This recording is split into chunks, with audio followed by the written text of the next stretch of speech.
కంచి అనే ఒక hidden gem హైదరాబాద్కి ఇంత దగ్గరలో ఉందని నాకు కూడా నిజంగా తెలీదు. రీసెంట్గానే అది తెలిసింది. నేనైతే వెళ్ళొచ్చాను. మీరు కూడా పూర్తిగా వీడియో చూసి తెలుసుకోండి.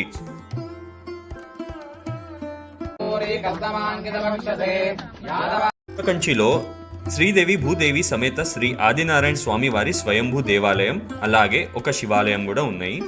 రెండు టెంపుల్స్ కూడా చూడ్డానికి చాలా అందంగా దివ్యంగా ఉంటాయి. ఈరోజు ఇక్కడ మేమైతే సీతారాముల వారి కళ్యాణం మరియు ఈశ్వరుడికి అభిషేకం చేసి కార్తీక మాసం స్పెషల్స్ వనభోజం అయితే చేశాము.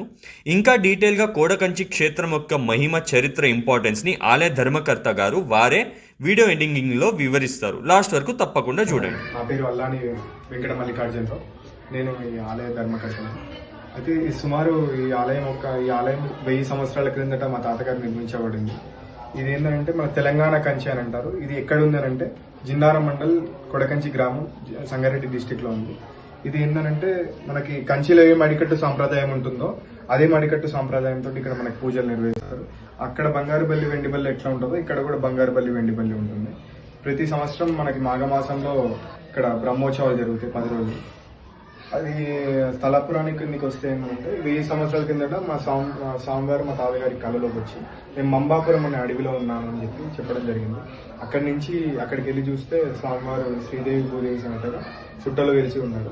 అక్కడి నుంచి తీసుకొచ్చి ఇక్కడ ప్రతిష్ఠించడం జరిగింది. అక్కడ అప్పుడు ఆలోచించగా ఏంటంటే ఆయన ఆ మడికట్టు సాంప్రదాయం, మనకి తమిళనాడులో మడికట్టు సాంప్రదాయం నచ్చింది. ఇప్పుడు మీరు గోపురం చూసినా మనకి చుట్టుపక్కల ఎక్కడ అట్లాంటి గోపురం ఉండదు. మనకి తమిళనాడు అటు ఆ ప్రాంతానికి వెళ్తేనే మీకు ఆ రూపకళ మీకు కనిపిస్తుంది. అక్కడి నుంచి తీసుకొచ్చి ఈ యొక్క ఆర్కిటెక్చర్ సంబంధించింది ఇక్కడ మనకి గోపురం కూడా ఉంది.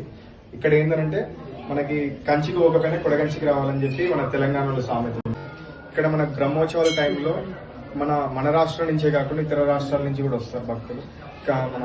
మన కర్ణాటక, మహారాష్ట్ర అక్కడి నుంచి కూడా భక్తులు రావాలి.